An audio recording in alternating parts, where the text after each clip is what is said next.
Here's a story from the Post-Millennial. Man who lit himself on fire outside of New York City Trump trial ID'd as anti-fascist agitator Max Azzarello. Final post was singing "Start a effing revolution." The man was ID'd as Max Azzarello, who claimed to be an investigative researcher. So I guess that's the story. I mean, do we know he had a Substack called the Ponzi Papers? He put out a manifesto. Do we know why he did this? What was he trying to do? He sort of hated everybody. He seemed pretty black-pilled to me. He was definitely leftist, as we saw. He posed with Bernie Sanders, but his manifesto called out the hypocrisy of conservatives and liberals. And he also seemed to be a little nuts, but he blasted the apocalyptic narratives that have been coming down the pike. He blasted media. Apocalyptic narratives? Yeah. Is that the manifesto story or the other one? I think this is the other one. This is the Start a Revolution one. Hold on one second. Oh, there's like writings in there. I don't want to show his writings. There's writings. Let me just pull it up because this is one that Substack stuff. Here's a picture of him with Bill Clinton. The show. I feel bad when I see this guy's picture. Like, this poor guy gets lied to, tricked, manipulated, driven insane, and then he tortures himself. Like, come on, man. Yeah, no, it was a really sad situation. Here, let me pull up Here, wait a second. Didn't really have? Did he have coherent politics, or was he just kind of? Well, he was a leftist, so no. But this is one thing he said. He called out what he said as a sharp rise in apocalyptic messaging. Climate change will kill us. COVID will kill us all. Vaccines will kill us all. AI will kill us all. No matter the bubbles we ascribe to, we're bombarded with existential crises with no solutions.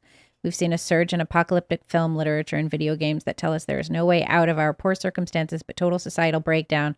Zombies tell us that the public is our enemy. He said, "This is a rotten farce. For our entire lives, we have been flooded with media designed to slowly steer us into a world where the American dream was dead, where the public was fully divided against itself, where everybody believed we were powerless to do anything about our worsening circumstances. It is also they can organize an unprecedented apocalyptic rug pull on the entire populace as they pivot to fascism, which is perhaps best understood as kleptocracy at the barrel of a gun. When we piece it all together, we understand the truth. We are in a totalitarian doomsday cult." I think that was just him, Just riffing?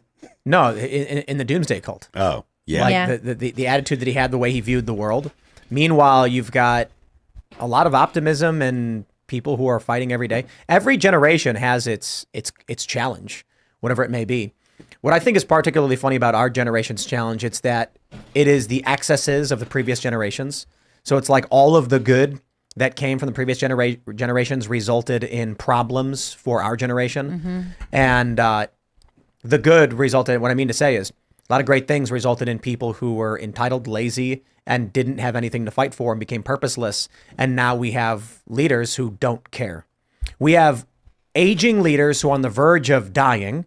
And I don't mean that to be mean or crass, but I'm sorry, man. You look at Joe Biden. His eyes are barely open. He's doing cornholio hands. He's and I'm like, dude. And to your point, like even if you're talking about the aging leaders that have their their S together, like we talked about Dennis Kucinich, he rocks here, 77 or whatever, and he has his stuff together, but he's still old, and that means that he's got a perspective that someone that's 77 is going to have. Same thing with Donald Trump. Same thing with when Joe Biden is coherent. He's 80 or whatever. Like these people have a perspective that is different and doesn't see the problems that young people see today. Do you guys remember that viral video where it's the children talking about the economy and war and they sound like adults? It's because back in the day before institutionalized learning facilities, children were imitating adults. And so they didn't know as much, they weren't as wise, but they were inheriting these behaviors. We've infantilized, like every generation has infantilized the next, to the point where I think the main reason why we don't see more millennial leadership is that millennials in their mind have a mental block where, well, only they can be the leaders. I was talking to this pro skateboarder who's, in his 50s, and he's like, I'm an old man now. And I'm like, dude, you're as old as you've always been to me. When I was 10 or 13 watching your videos and you were 30, like you were an old man. And now I'm 30, you're the same dude you've always been. And he had a good laugh about it. And I'm like, but think about that. That means that today you've got these millennials who should be filing to run for office, but they still look to the Bernie Sanders, to the Dennis Kucinich, to the Ron Paul, to the Joe Biden, to the Donald Trump, and they're like, no, it's they're the ones who are always in charge, not us.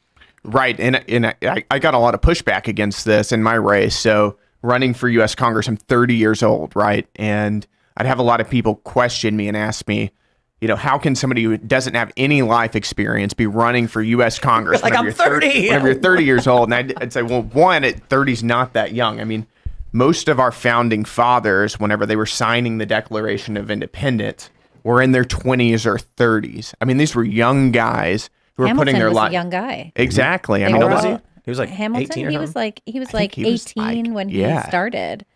When he was like stealing cannons. They were like, downtown. you have no life experience. Like, I am a 30-year-old man. Like, I don't know what, like, 30. right. Yeah. And I'm old. I mean, you look at John Adams' son, John Quincy. John He Quincy. was sent away, when he was like 13 or whatever, sent to over to Europe to learn to be an apprentice, and that kind of stuff that happened regularly.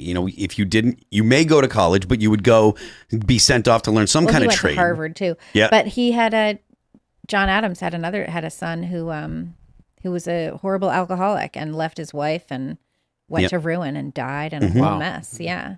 I mean, a lot of these problems stay with us forever. Sure. I mean, that's they're Yeah. human problems. The human problems stay with us. Exactly. But yeah, I mean, it's true what you're talking about with millennials and people not wanting to take responsibility. I think a lot of that with the millennial generation this was the first generation that was really over mental healthified. Like they were encouraged to constantly examine their own feelings. And that puts you in an infantilized state because that's what little kids do. Little kids think about how they're feeling and try and understand their experience and gauge what's going on with the world compared to how they feel. And millennials just ended up trapped in that cycle well into their 30s. They still talk about that. Like you'll talk to the millennials in my family, for example, and they'll just be openly telling you about their mental health issues. And it's like, really, but how about getting a job and having kids? It's not just that millennials have a mental block. It's that the attitude that created millennials as permanent children is the same attitude that will not vote for a millennial.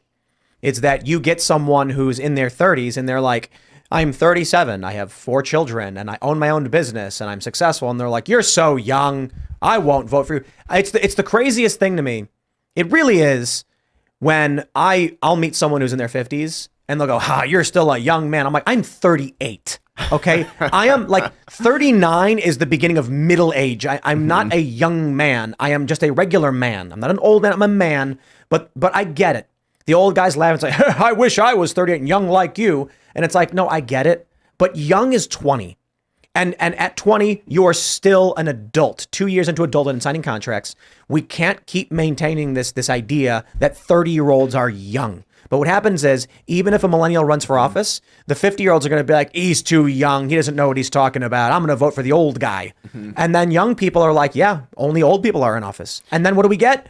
Everybody in office is super old. right, everybody in office is super old, and we forget that a lot of the reasons that our country is in such a terrible position right now is that we've had the same people in office who oftentimes whenever they got elected were in their 30s. It's just that now they've been there for 30 or 20 years. They're in their 50s or 60s.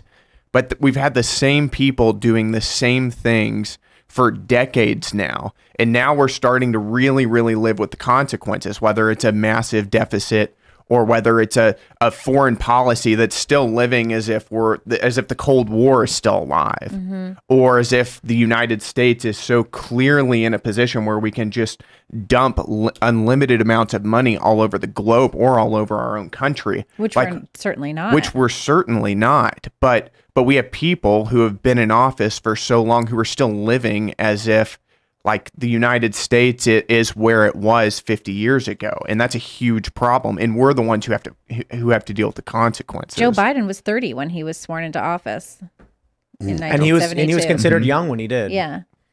30. Joe Biden was 30 and he's still in a leadership position. Wow. That's ridiculous. And it's funny because like there are still people who are young and vote for him thinking, well, you know, he's the one with experience. It's like, no. Look, I'm not going to bring a 60-year-old football MVP. He was the greatest player of all time and he's 60. Okay, well, he can't play anymore. I'm sorry. But Joe Biden, for some reason, gets a pass. The dude can't keep his eyes open. He told Israel not to attack itself, which, to be fair, was good advice, but it's not the advice he meant to give. And he's muttered gibberish over and over again to the point where I'm shocked because people clap for it when he does. So I guess that says a lot more about our population than just Joe Biden. But that's the problem, is that like experience on its own doesn't really mean anything. It's like experience of what? What have you actually done that's a really good? good point, especially when you consider how much of DEI is about like, the lived experience of this person based on the total sum of their skin color is enough to give them a position to, whatever, manage the health of millennials, the mental health of millennials, Right. or whatever it is. But that's what a lot of that is about. It's about your experience. Right. I mean, it's like President Trump went into office having no political experience prior to that at all. And I think has been clearly the greatest president in modern history. Biden, on the other hand, has been in government, to your point, since he was 30 years old and has run this country into the ground in just a mere 3 years. Yeah. Never mind all the harm he did prior to that. Right. Yeah. I mean, I don't have any problem dunking on Joe Biden. In fact, I took some pointless dunks today myself. But at the same time, he has done nothing to help fix the country or make the country better. But a lot of the stuff that we've got going on, save for the stuff that at the border, because that I think directly relates to him pulling back President Trump's executive orders. Otherwise, most of the problems that he's got, they were kind of baked in for the past decade or so, maybe even more, because the problems that we're seeing when it comes to legislation and stuff, they're because of the attitude that a lot of people have nowadays, and I think that comes from we talk about politics being downstream from culture. I think Joe Biden is as much a symptom of where the left is as Donald Trump is a symptom of where the right is. So Thanks for watching this clip from the Timcast IRL podcast. Hang out with us live Monday through Friday at 8 p.m. and become a member over at timcast.com for uncensored, members-only shows exclusive. Thanks for hanging out, and we'll see you all next time.